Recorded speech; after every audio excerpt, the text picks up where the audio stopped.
ठीक है, तो एक और कंपोनेंट मैंने बना लिया style.jsx के नाम से, और इसमें हम करेंगे CSS को कैसे अप्लाई करना है, इनलाइन CSS कैसे अप्लाई करनी है वो देखते हैं। Heading in blue colour using inline CSS। तो इनलाइन CSS की हेल्प से हमें इसको ब्लू कलर में करना है। तो पहले चेक करते हैं, app.jsx में जाते हैं और app.jsx में यहाँ पे हम कर देते हैं स्टाइल को import style from style component, और यहाँ पे आ जाएगा स्टाइल। कमेंट कर देता हूँ मैं लॉगिन फॉर्म को। तो यहाँ पे आ गया हेडिंग इन ब्लू कलर, मतलब जो टेक्स्ट लिखा था हमने वो टेक्स्ट हमारा यहाँ पे आ चुका है। अब हमें क्या करना है, इसको ब्लू कलर में करना है। तो ब्लू कलर में करने के लिए हम यहाँ पे क्या लिखेंगे, इनलाइन CSS लिखेंगे। इनलाइन CSS को लिखने के लिए यहाँ पे क्या करते हैं, हम स्टाइल लिखते हैं। स्टाइल इक्वल के अंदर क्या आएगा, CSS की प्रॉपर्टी आएगी। अगर ये नॉर्मल फाइल होती जैसे कि HTML वगैरह की होती है, HTML CSS की होती है, तो हम क्या करते हैं, कोड्स के अंदर लिख देते हैं कलर कॉलन ब्लू, ऐसे ही लिखते हैं। तो जैसे मैं इसको, अब ये आ गया एरर, यहाँ पे एग्जाम्पल भी दे रहा है कि ऐसे आप यूज़ करो, हिंट भी दे रहा है वो। तो मेन क्या है कि हमें यहाँ पे प्रॉपर्टी की करना होगा, जैसे हम JSX का यूज़ करते हैं वैसे ही यूज़ करना होगा, यानी कि कर्ली ब्रैकेट में। लेकिन अभी भी एरर आ रहा है इसमें, तो इसमें हमें दो कर्ली ब्रैकेट्स का यूज़ करना होता है। सेमी कॉलन हमारा नहीं आएगा, बस इतना सा आएगा, कलर कॉलन और फिर कलर की वैल्यू दे दी, तो ये हमारा इनलाइन CSS चल चुका है। इसका बैकग्राउंड भी कलर देना है, तो यहाँ पे हम कॉमा करके मल्टीपल भी दे सकते हैं। ऐसा करता हूँ मैं, एक और लाइन लिख लेता हूँ और यहाँ पे हमने बैकग्राउंड भी कलर दे दिया। तो कॉमा करके यहाँ पे लिखेंगे बैकग्राउंड कलर, कलर का C कैपिटल है, कैमल के सिंग, कॉलन और कलर का नाम। तो कलर का नाम हमें कोट्स में ही देना है, कलर का नाम हमने येलो दे दिया। ये हमारा येलो कलर में बैकग्राउंड भी आ गया। मतलब यहाँ पे हम मल्टीपल प्रॉपर्टीज भी कॉमा कॉमा करके लगा सकते हैं। पैडिंग करेंगे तो पैडिंग 20 पिक्सल, तो 20 पिक्सल की ये पैडिंग भी आ चुकी है। तो इस तरह से हम इनलाइन CSS लिख सकते हैं। और जो अगला तरीका है वो भी इनलाइन CSS का ही तरीका है, heading using inline CSS using variable.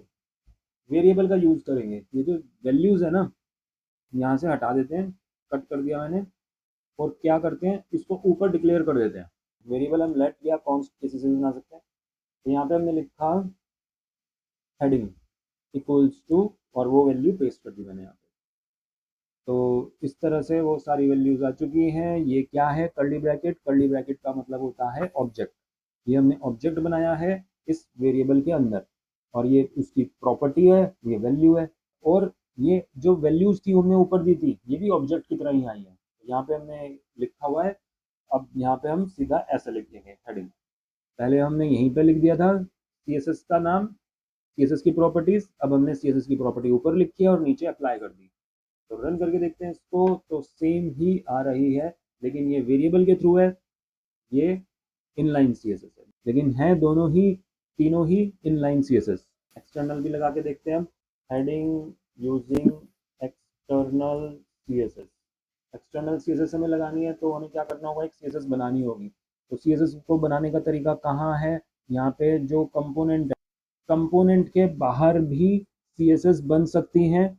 और वो जब कंपोनेंट के बाहर बनाएंगे तो वो कहाँ जाएगी, SRC के अंदर जाएगी। कंपोनेंट के अंदर भी बना सकते हैं, लेकिन अभी हम बना रहे हैं कंपोनेंट के बाहर, यानी कि SRC के अंदर।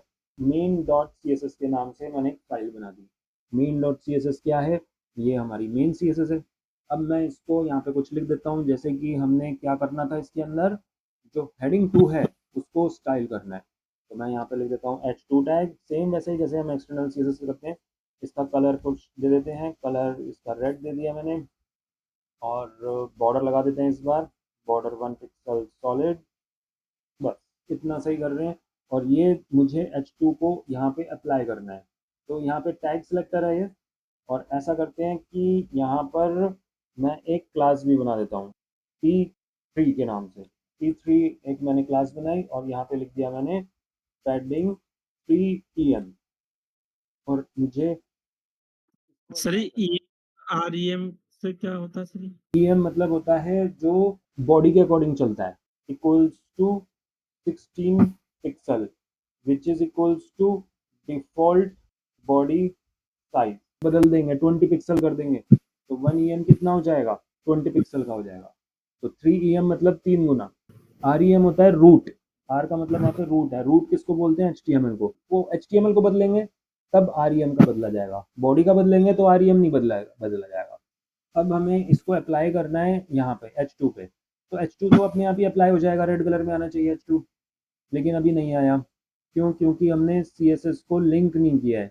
लिंक करने के लिए सिंपल बस इंपोर्ट करेंगे, तो इंपोर्ट वो कहाँ है, कंपोनेंट के अंदर हमारा कंपोनेंट है, लेकिन वो फाइल कंपोनेंट से बाहर है। फोल्डर से बाहर जाना है तो दो डॉट्स लगाना, दो डॉट पे उसको मिल जाएगा और बॉर्डर और कलर आ जाएगा।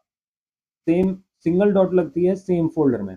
अगर वो ही फाइल हम CSS की कंपोनेंट के अंदर बनाते, यहाँ पे क्या अप्लाई हुआ है, कलर अप्लाई हुआ है और बॉर्डर अप्लाई हुआ है, क्या ये पैडिंग अप्लाई हुई है, नहीं हुई। तो पैडिंग भी हमें अप्लाई करनी है, तो पैडिंग को अप्लाई करने के लिए यहाँ पे हम लिखेंगे क्लास, तो रिएक्ट में हम लिखते हैं क्लास मी, और ये पैडिंग आ गई 3 EM की, बहुत ज़्यादा। ठीक है, कम ज़्यादा तुम कर ही लोगे, तो T2 करना है तो 2 कर दो। इसको एक और तरीके से हम लगा सकते हैं, ये वाली जो CSS है ये होती है ग्लोबल CSS। ग्लोबल का मतलब है कि जिस में भी कंपोनेंट में आपको ये यूज़ करनी है तो इंपोर्ट करते जाओ उसमें। यहाँ पे हमने स्टाइल वाले कंपोनेंट में करी है, लॉगिन वाले में भी करनी है, तो लॉगिन में भी क्या करोगे, इंपोर्ट कर लोगे उसको। यहाँ पे हमने क्या करा, एक तो बॉडी भी लगा देते हैं, यहाँ पे बॉडी मैंने लिखा बॉडी, और बॉडी का मैंने एक बैकग्राउंड दे दिया हल्का सा ग्रे कलर, फॉन्ट भी चेंज कर देते हैं 20 पिक्सल एरियल। तो ये बॉडी का कलर मुझे अप्लाई करना है अपने लॉगिन वाले पेज पे भी करना है, तो इसको अप्लाई करने के लिए यहाँ पे हम इंपोर्ट करेंगे, पहले इंपोर्ट कोड्स के अंदर dot dot slash mean dot CSS, मिल गई है उसको फाइल। और अब यहाँ पर हम app.jsx में इसको अनकमेंट कर देते हैं, तो अब हम देखेंगे इसको, तो वो बैकग्राउंड कलर ग्रे आ चुका है पूरा का पूरा ही, क्योंकि हमने बॉडी का किया तो पूरे बॉडी पे ही अप्लाई हो गया।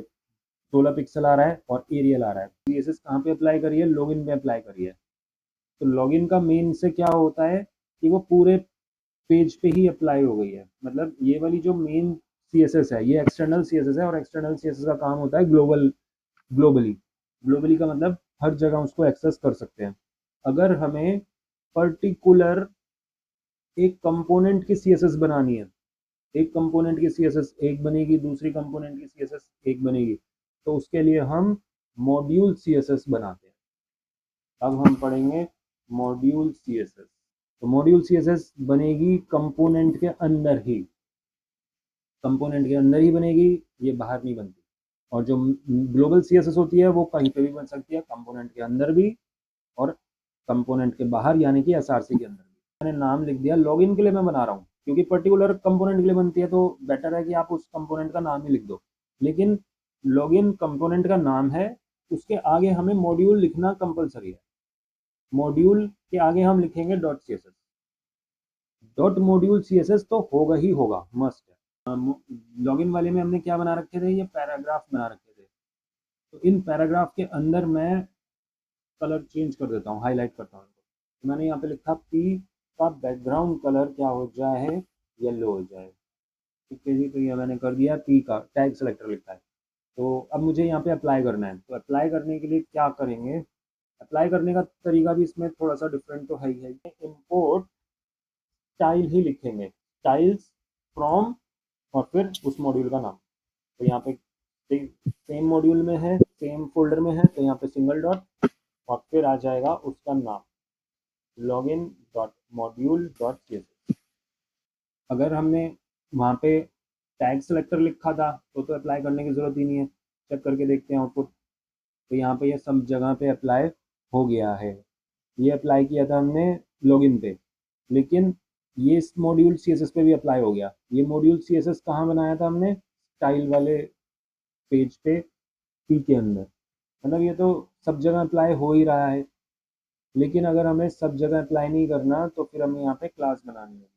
जैसे कि मैंने यहाँ पे क्लास लिखा, एक क्लास बनाई ऑरेंज, और ऑरेंज के अंदर मैंने क्या कर दिया, बैकग्राउंड कलर ऑरेंज ही कर दिया। और जो लॉगिन वाली फाइल है इसमें हमें क्या करना है, ये जो बटन है इसके ऊपर ऑरेंज कलर का बनाना है ये। तो इसको हम यहाँ पे लिखेंगे class name equals to curly brackets styles dot, और फिर उसका नाम आएगा, उसका नाम हमने क्या दिया था, ऑरेंज। तो बटन पे ऑरेंज क्लास अप्लाई हो गई है। अब हम क्या करके देखते हैं, ये जो स्टाइल है इस पे भी मैं क्लास ऑरेंज करके देखता हूँ। अब क्लास इक्वल्स टू, यहाँ पे मैंने लिखा ऑरेंज, तो ये क्या इस पे अप्लाई हुई है, तो इस पे ऑरेंज क्लास अप्लाई नहीं हुई, ठीक है। और अगर मैंने यहाँ पे मेन वाले में एक क्लास बना रखी है ऑरेंज, और इसमें मैंने क्या कर दिया, बैकग्राउंड कलर दिया लेकिन ऑरेंज नहीं दिया, ब्लैक दे दिया, तो उस पर क्या आएगा, तो उस वाले पैराग्राफ पे ऑरेंज कलर नहीं आया, ब्लैक आया। समझ रहे हो क्या किया हमने। देखो यहाँ पे हमने लॉगिन के अंदर एक क्लास बना रखी है ऑरेंज के नाम से, और ग्लोबल में भी एक क्लास बना रखी है ऑरेंज के नाम से। ऐसा हो सकता है कि एक भी हमें क्लास बनानी पड़ जाए। तो जब हमने लॉगिन वाले पर अप्लाई करा ऑरेंज, तो हमें कौन सी क्लास वाली अप्लाई करनी है, तो अगर हमें मॉड्यूल वाली अप्लाई करनी है तो इस तरह से अप्लाई होगी, और अगर हमें ग्लोबल वाली अप्लाई यस करनी है तो इस तरह से होगी। वैसे तो क्लास में ही देना होता है, बिल्कुल सही कह रहे थे। तो लेकिन ये अप्लाई पहले भी हो रही थी, अब भी हो गई है, कोई एरर तो इसमें मेरे ख्याल नहीं आ रहा था पहले भी। हाँ कर रहे हैं तो नहीं आ रहा, और अगर इसको हटा के देख लेते हैं एक बार, रीलोड कर रहे हैं तो एरर दे रहा है वो, ठीक है जी। तो अप्लाई हो रहा है लेकिन यहाँ पे वो मना कर रहा है, वो कह रहा है कि क्लास में, क्लास की बजाय क्लास नेम लिखो यहाँ पे। तो अब हमारा मेन लॉजिक क्या था कि जो मॉड्यूल वाला था उसमें हमने क्या देखा, मेन के अंदर भी एक क्लास, मॉड्यूल के अंदर भी एक सेम क्लास, तो वो कौन सी क्लास अप्लाई करनी है वो हम अलग अलग तरीके से अप्लाई कर सकते हैं।